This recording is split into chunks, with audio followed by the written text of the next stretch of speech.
Ryan Delacroix was the only son of one of the wealthiest families in Paris, heirs to a grand empire of luxury hotels, automobile factories, vast plantations, and more.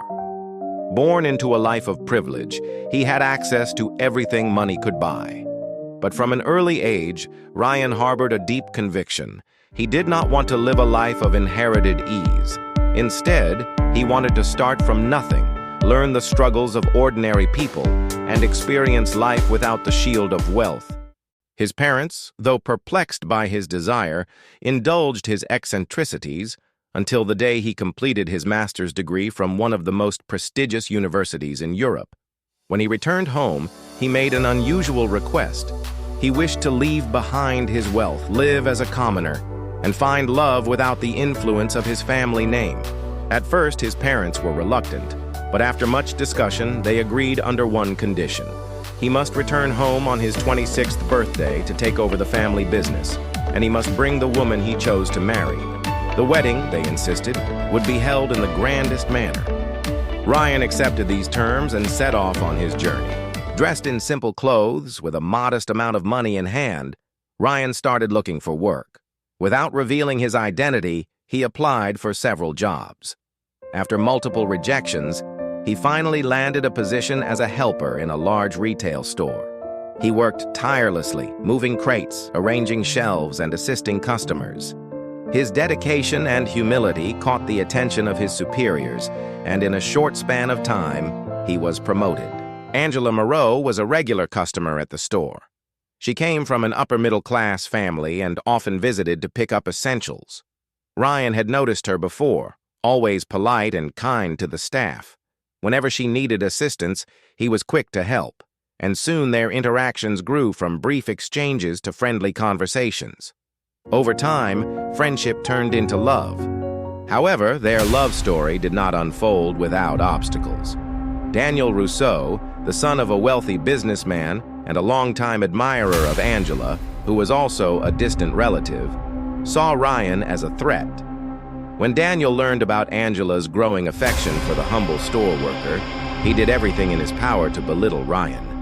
Angela, you deserve better than a store worker. He's beneath you. He has nothing to offer, Daniel would say mockingly. Angela, unwavering in her love, dismissed Daniel's words. Ryan is kind, hardworking, and genuine. That's all that matters to me. But Daniel did not stop there. He approached Angela's parents, feeding them stories about Ryan's supposed lack of ambition and financial instability. The Moreau family, deeply conscious of social status, began pressuring Angela to reconsider her choice. On multiple occasions, Ryan faced humiliation. At a social gathering, Daniel publicly mocked him in front of Angela's relatives. Tell me, Ryan, how does it feel to dream beyond your means? A man like you could never provide for a woman like Angela. Ryan smiled calmly. A man's worth is not in his wealth, but in his character. Time will tell who stands where. There were moments when some people recognized Ryan's true identity. An old family friend once spotted him in the store and was about to reveal the truth, but Ryan quickly intervened, requesting secrecy. Once, an elderly lady he helped cross the road turned out to be an acquaintance of his mother. She looked at him with curiosity but chose not to expose him, sensing his purpose. Despite the pressures, Angela remained steadfast. However, doubts occasionally crept into her mind. Ryan was well-spoken, knowledgeable beyond his assumed background, and carried himself with an air of confidence that did not align with his supposed humble upbringing, she once asked playfully. Are you sure you're just a store worker? Ryan only smiled in response. Determined to humiliate Ryan, Daniel devised a plan. His good friend Joe, the owner of a newly renovated high-end restaurant, was hosting a grand reopening. Daniel persuaded Joe to invite Angela, her family, and several of her wealthy relatives, while also ensuring that Ryan received an invitation. Initially, Ryan was reluctant to attend, but at Angela's insistence, he agreed. He borrowed an old suit from one of his co-workers and prepared himself for the evening. On the night of the event, Ryan met Angela and her parents outside the restaurant and walked in alongside them. Their table was prominently placed at the front, and Ryan took a seat next to Angela. Daniel was also seated at the same table. Smirking, he turned to Angela's father, gesturing toward Ryan, and asked, Is he your driver? Angela's father looked visibly embarrassed.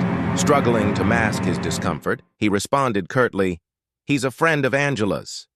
However, his expression made it clear that he wished Ryan wasn't there. A while later, Joe made his way around the room, greeting guests. When he reached Ryan, he paused, looked at him with disdain, and said, Listen, I invited you here to help serve my guests, not to sit among the VIPs. Don't worry, I'll pay you along with the other workers. Ryan felt a wave of humiliation, especially with Angela's parents and her affluent relatives watching. But instead of reacting angrily, he rose calmly and said, You don't have to pay me anything, but I'll gladly help serve the guests.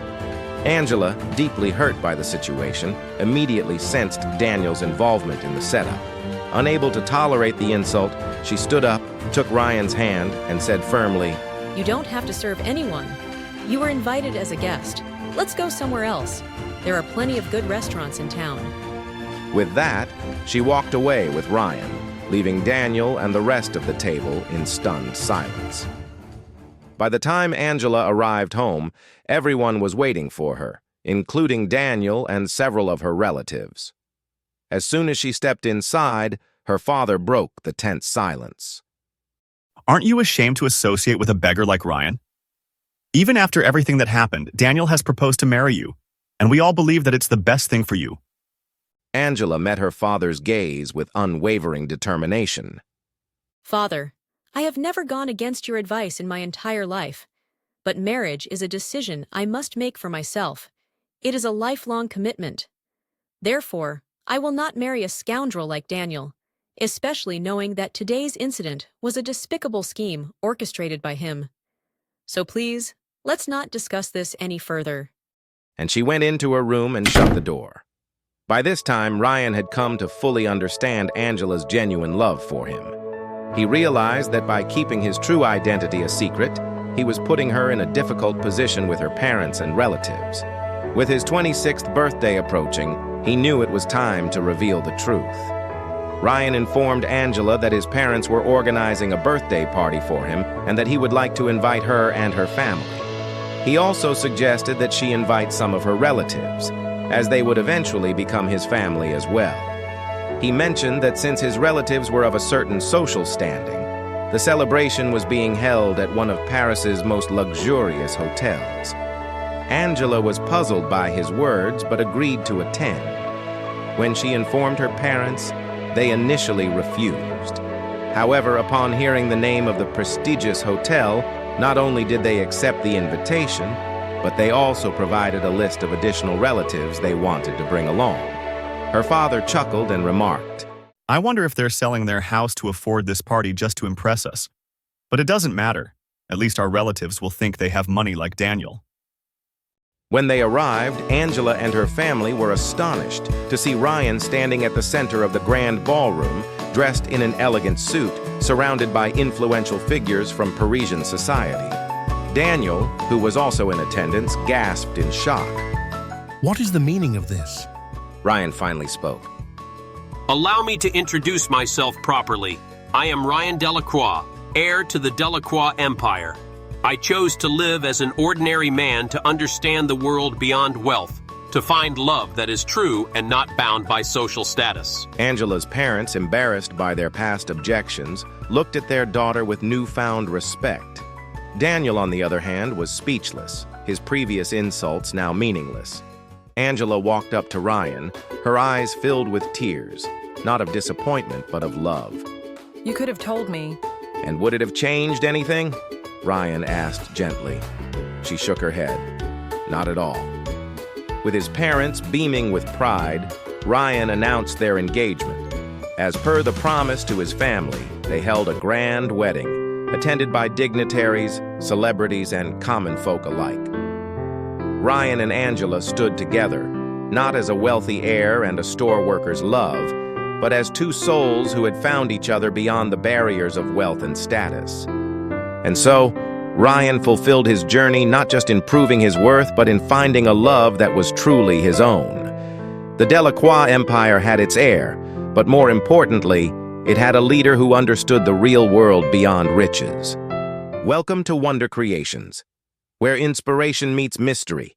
Dive into captivating real-life inspirational stories, unravel mind-bending mysteries, and experience spine-chilling ghostly encounters. Every story is crafted to ignite curiosity, evoke emotions, and keep you on the edge of your seat. Subscribe now and explore the extraordinary.